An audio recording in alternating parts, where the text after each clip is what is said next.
여러분 반갑습니다.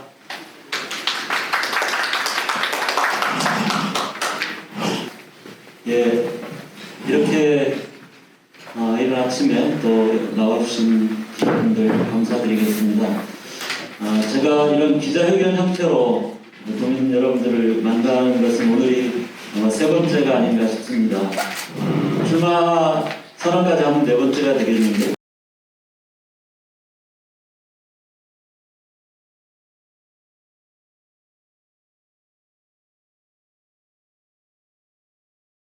물류특구를 주제로 해서 여러분들에게 저희 공약을 말씀드리는 시간을 갖게 됐습니다. 사실 제2공항 과정에서 그 제2공항을 둘러싼 여러 가지 논의 과정에서 다른 것들은 예를 들어 뭐 수요를 충족할 수 있느냐 없느냐라든가 이런 부분들에 대해서는 충분히 저희들이 국토부가 얘기하는 것이 타당하지 않다라는 것을 충분히 얘기할 수 있었는데 단 하나 사실 걸리는 거는 그리고 또 제2공항을 해야 된다라고 말씀하시는 분들이 말씀 중에 타당성이 있는 것은 좀 지역 균형에 관한 문제였습니다. 지금 제주도 작은 섬에서도 너무나 이제 제주시로 집중이 심하고 산남과 동부 지역의 발전이 상대적으로 더디다. 그래서 지역 균형에 대한 요구가 강하게 표출됐었고 그 부분은 사실은 나름 일리가 있는 그런 이야기였습니다.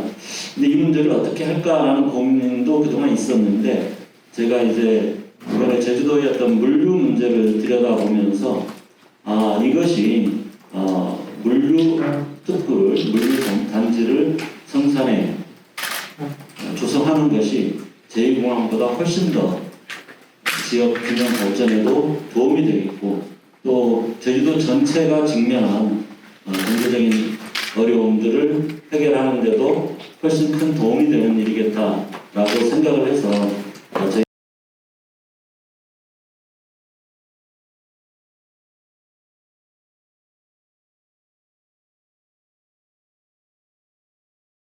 추고 있는데요. 여기 성산항을 이제 물류항으로 좀 확장하는 부분이 있을 거고요.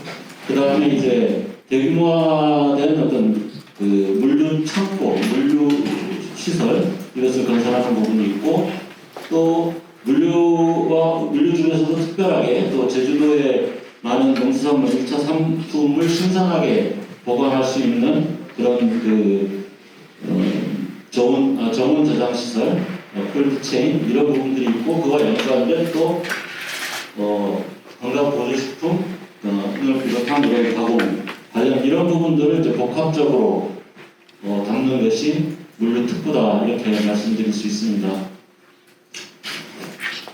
제주도민들이 지금 물류 문제로 사실 굉장히 고통을 겪고 있습니다. 지금 우리 연구원의 연구 결과에 따르면 2017년에 제주도의 물류 비용이 택배 비용이 약 1,700억 정도인데 실제로 육지에서 같은 물건을 동일한 물건을 공급했을 경우에는 600억 정도, 그러니까 약 1,100억 정도의 차이가 나가 제주도민들이 1년에 연간 추가로 부담하고 있다는 것이죠. 물론 여기에는 해상 운송비와 같은 요소들도 당연히 있습니다만은 그와 함께 제주도 전체 물류의 어떤 영세성이라든가 낙후성 이런 것들도 중요한 요인이 되고 있다라고 생각을 합니다.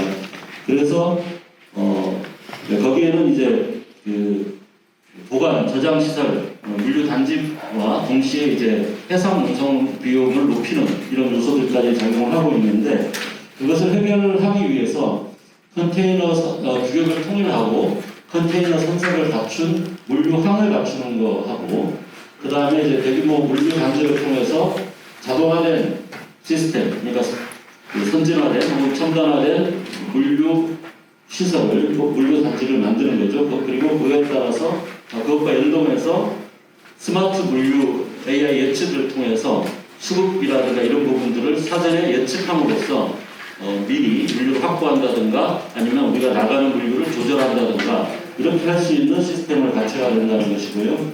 이런 걸 통해서 전체적으로 이제 물류 문제를 해결하는 것과 동시에 상당한 규모의 일자리를 창출할 수 있다.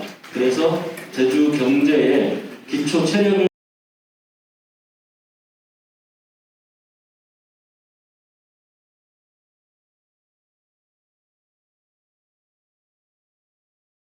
전국 최고의 물가라는 이중고에 시달리고 있는 우리 도민들의 물류 행복권을 보다 개선할 수 있겠다 이렇게 생각을 합니다. 우선 이제 항구에서 이제 그 규격화된 통일된 규격을 갖춘 컨테이너를 갖추고 또 그것을 선적해서 이동할 수 있는 이런 시스템을 그 물류항에 갖춘 그런 시스템을 갖춘 물류항을 건설하는 것입니다. 지금 그 두 가지 문제가 있는데 하나는 지금 그 전국적으로는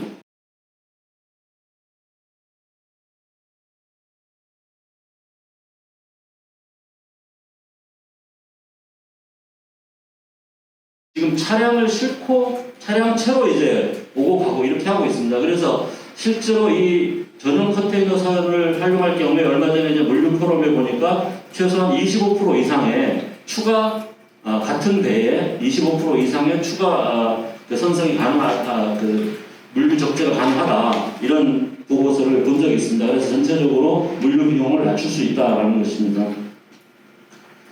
그 다음에 이제 저장 시설인 창고 시스템인데 지금 이제 이 창고가 규격화되어 있지 않고 또 규모가 제대로 확보되어 있지 않다 보니까 지금 이제 이 물류 비용들이 전체적으로 이제 상승되는 그런 상황이 벌어지고 있는데 이 공간을 제대로 활용하고 물류 예측 데이터베이스 AI를 통해서 물류에 대한 예상을 정확하게 하는 것, 그러니까 물류를 보관할 수 있는 시스템화된 어떤 창고를 갖추는 것하고 그 다음에 그 물류에 대한 예측 시스템을 이거는 이제 예측 시스템은 단순히 이 물류 단지뿐만 아니라 제주도 전체의 물류를 포함하겠죠. 그것들을 해서 우리가 이제 예를 들어 택배를 받더라도 어느 정도 상당 부분은 지역의 재고를 확보해 둠으로써 당일 배송도 가능해지고 또 그 비용도 낮출 수 있는 이런 효과를 가질 수 있는 것입니다. 그 다음에 이 물류 단지의 중요한 부분 중에 하나는 그 프레스센터 혹은 정원 물류 센터라고 하는 것인데 그리고 이제 그 콜드체인이라고 하는 것은 주로 수송 과정에서 이것을 안정적으로 유지하는 이런 거라고 볼 수 있는데 이 프레스센터가 중요한 것은 우리가 지금 여러분들 최근에도 계속해서 보도에 수시로 나오지만 제주도 농산물이 일시에 출하돼가지고 한편으로는 가격이 폭락하고 한편으로는 급하게 보내려고 하다 보니까 또 물류비는 오히려 올라가는 이런 그 악순환을 계속해서 겪고 있는데 이것을 신선한 상태로 1년 내내 보관할 수 있으면서 수요 수급에 따라서 출하량을 조절하고 이렇게 할 수 있는 시스템이 갖추어진다면 우리의 그 농산물의 어떤 경쟁력, 농수산물의 경쟁력을 높이는데 굉장히 큰 도움이 되겠다. 또 하나는 지금 유통 체계를 개선하기 위해서 지금 여러분 혹시 지금 예를 들어 제주도에서 뭐 무를 그 가락동 농산시장에 올라가서 경매를 하는데 턱없는 경매 가격이 나와도 이걸 어찌 할 수가 없습니다. 그것을 가져올 수도 없고 그래서 그걸 그대로 수용할 수밖에 없어서 그런 유통 그 제대로 농민들은 제값을 못 받는데 소비자들은 또 그 높은 가격을 받는 이런 식의 그 유통의 이제 불합리한 유통 구조가 계속 이제 개선에 대한 요구가 계속 있는데 그 중에 하나가 이제 산지 경매를 활성화하는 겁니다. 특히 무라든가 당근이라든가 이런 그 브로콜리나 양파 이런 부분들은 제주도가 전국 생산량의 60% 이렇게 차지하는 물품들이 꽤 많거든요. 그러면 여기서 경매를 해서 필요한 곳에 보내줄 수 있는 이런 시스템을 갖추면 쓸데없이 갔다가 가서 처리도 못하는 이런 상황들을 막을 수 있다라는 것이죠. 근데 만약에 그런 어떤 산지 경매를 활성화하려면 제대로 보관할 수 있는 시스템이 갖춰져야 된다. 제주도에 대규모 어떤 저온 물류 창고가 만들어져야 되고 또 그것을 이제 이동하는 데 따른 이제 안정적으로 그 조건들을 관리해서 신선도를 유지할 수 있는 이런 이제 콜드체인이 필요하다라는 것입니다. 이런 차원에서도 복합 물류 단지의 중요한 요소 중에 하나다 이렇게 볼 수 있겠습니다. 그 다음에 동시에 이런 제주도의 그 신선한 그리고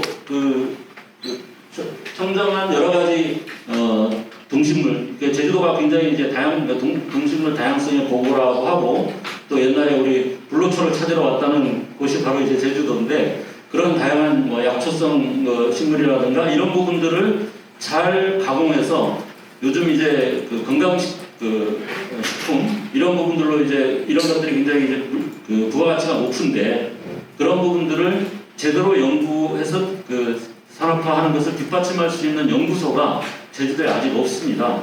그래서 이제 이런 교원물류센터와 연계해서 제주식품건강연구소를 설립해서 다양한 건강 보조식품이라든가 1차 가공식품, 그다음에 최근에 이제 상당히 이제 확산되고 있는 관련 동물들의 어떤 식용 이런 것들을 개발한다면 제주도의 어떤 경제를 활성화시키는데 큰 도움이 될 것이다. 그리고 그것을 위한 원천 기반 기술들을 제주도가 확보하면서 제주도 경제에 앞으로 중추가 될 수도 있다 이렇게 생각을 합니다. 그래서 그런 부분들을 종합적으로 갖춘 이제 물류 단지를 성산에다가 이제 만들어 보자.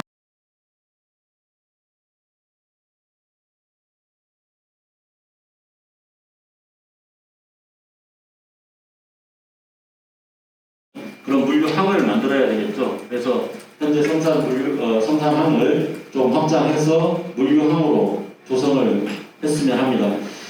이거는 사실은 지금 제2공항을 또 안 하면 그만큼의 또 돈도 있는 거지만 또 한편으로는 지금 여러분들 알다시피 제주 여기 외항 바깥에다가 이제 제주 신항만 계획이 지금 올라가 있는데 사실 이 신항만 계획은 크루즈 선석을 확보하기 위한 거거든요.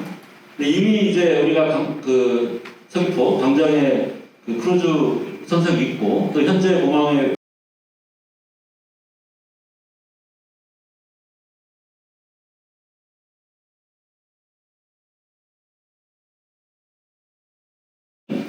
환경적인 측면에서도 최악이고 또 실제로 앞으로 크루즈의 어떤 전망을 보더라도 크루즈는 이미 이제 사용화 되고 있다.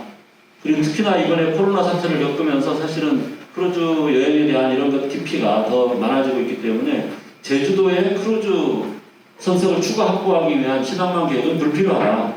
그래서 이 제주 신항만 계획을 철회하고 대신 그 돈이면 충분히 훨씬 더 물류항으로서 가치가 높은 성산항을 물류항으로 만들어 나갈 수 있다 이렇게 보고 있습니다. 그러자면 이제 현재 연안항으로 지정되어 있는 성산항을 물류항으로 확장하면서 그것을 국가항으로 습격하는 것을 추진해야 되겠죠.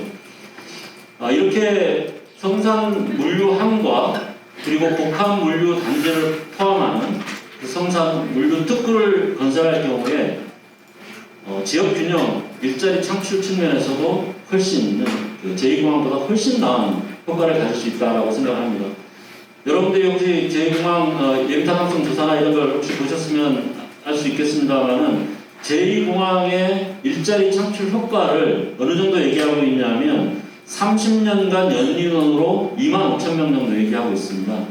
그러니까 대략 1년 단위로 따지면 한 800여 명 좀 넘는 정도의 일자리가 만들어진다고 하고 있는데 그 일자리 중에 상당 부분은 보안요원이라든가 이런 국가공무원직이 상당히 많습니다. 그러니까 지역 차원에서 만들어지는 지역 주민을 위한 일자리는 얼마 안 된다는 거죠. 기껏해야 몇백 개 수준, 한 4,500개? 많아야 한 4,500개도 안 되는 수준의 일자리가 만들어진다고 실제로 제2공항 계획서에서 그렇게 얘기하고 있습니다. 그런데 이제 이 복합물류단지의 경우에는 물류라는 것 자체가 아무리 자동화를 하더라도 상당히 사람 손을 많이 필요로 합니다. 그래서 그 자체가 일자리 창출 효과가 굉장히 크고요. 동시에 여기에 아까 말씀드린 식품가공연구소와 같은 이런 R&D, 연구 개발 인력들과 또 그것을 산업화하는 여러 가지 가공 인력들,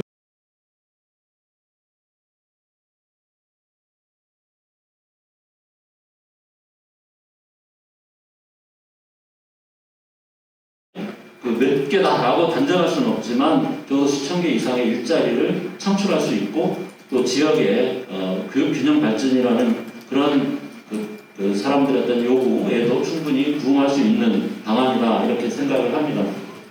그리고 동시에 이것은 단순히 그 지역만을 위한 것이 아니라 제주도 전체의 물류 시스템을 개선함으로써 지역 경제의 어떤 경쟁력도 높이고 또 우리 일반 서민들의 물류 행복권도 보장할 수 있는 그런 방안이기 때문에 제가 한편으로는 그 성산이라는 것 때문에 제2공항에 대한 대안 혹은 제2공항으로 인한 여러 가지 갈등들을 조기 해소할 수 있는 그런 방안도 될 수 있지만 될 수 있고요. 또 동시에 제주도 전체의 경제 기초 체력을 높이고 도민의 물류 행복권을 보장할 수 있는 방안이다 이렇게 말씀드릴 수 있겠습니다. 그래서 저는 성산 물류 특구를 성산 물류항과 성산 복합 물류 단지를 결합한 성산 물류 특구를 조성함으로써 제주도 경제의 경쟁력을 높이고 또한 지역 균형 발전의 요구에 부응할 수 있도록 하겠습니다. 그리고 이걸 통해서 많은 일자리가 창출될 것으로 기대하고 있습니다. 네, 이상 제 간단한 브리핑은 마치고요. 제 질문 있으면 받도록 하겠습니다.